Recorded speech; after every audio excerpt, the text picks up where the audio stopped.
Welcome to 7th grade math. My name is Cindy Zelik and I'm one of 4 math teachers in 7th grade. This is my second year at Clarke Middle School. I went to Georgia State University and Brunel University. I have over 20 years of teaching. I think I'm going into my 24th year. I've taught in DeKalb, Fulton, and Barrow. I am certified to teach 4th through 8th grade language arts, math, science, social studies, gifted in-field, and ESOL. And I've spent most of my years as a 6th grade teacher and as a math teacher. So I'm really good with math, but this is my second year with 7th grade. I think I got it though. I'm from Pittsburgh. I enjoy reading and just hanging out at my house, which is a good thing in a pandemic. I'm married. I have a stepson who's a freshman at Georgia State University and a daughter who's a kindergartner at Chase Street.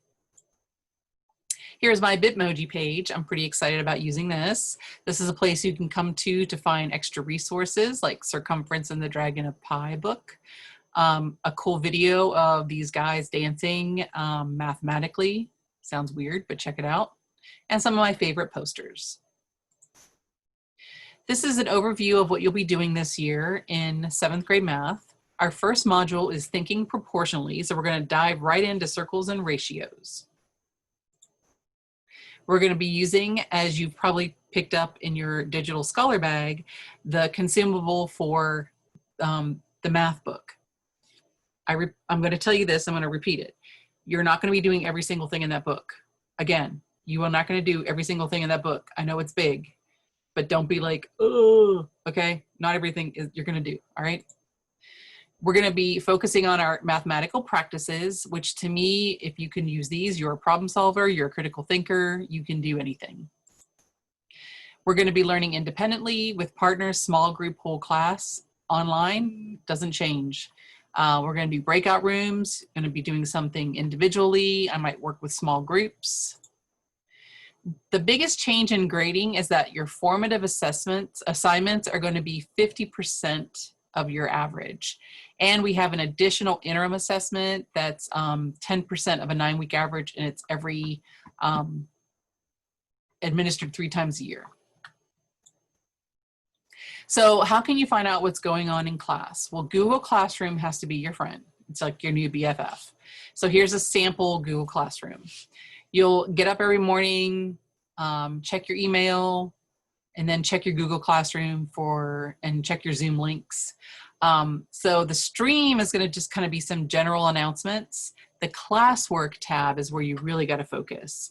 So right now there'll be some course information in there, and then every day you'll have a new, like there'll be an assignment up at the top with the date. And so when you log in on Tuesday, there's going to be Tuesday, and then it's going to give you the week at a glance. So you kind of know what's coming up for the week, and then the assignment for that day. And that's pretty much the plan. So they might get grades in here, but the grades, you're still going to have to refer to the portal to make sure that you're checking that for your grades and that your parents are checking it. There's also a 7th grade math team website. There's still going to be things going on, even though we're not in the building. There's still going to be clubs, competitions, incentives, and other important 7th grade news. So you'll want to check out the 7th grade Google Classroom or Google site. I'm not sure which yet. And our rules in the class, even though it's virtual, are really pretty much the same as if we were in person. There's still ownership, wisdom, lead by example, show respect. So ownership, coming in on time, raising your hand. Yeah, you'll be able to raise your hand even on a Zoom class.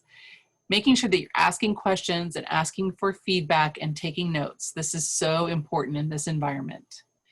Leading by example, showing respect. Today, as with every day, is a new day. Be sure to remind yourself that it is okay to be different from yesterday or not quite ready for tomorrow. Sometimes we take a step back, regress, and other times we grow more in one day than we have in an entire year. And that is exactly what life is about, balance and change. For even the moon has its phases, so why cannot we?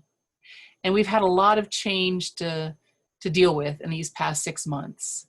And I'm really looking forward to sharing with you all of the new things that I've learned. Here's a little rebus for you. I'm going to give you a couple seconds to see if you can guess what it says. If you guessed Jackie Robinson, you are correct. Jackie Robinson. A life is not important except in the impact it has on other lives. And I'm looking forward to a great year with you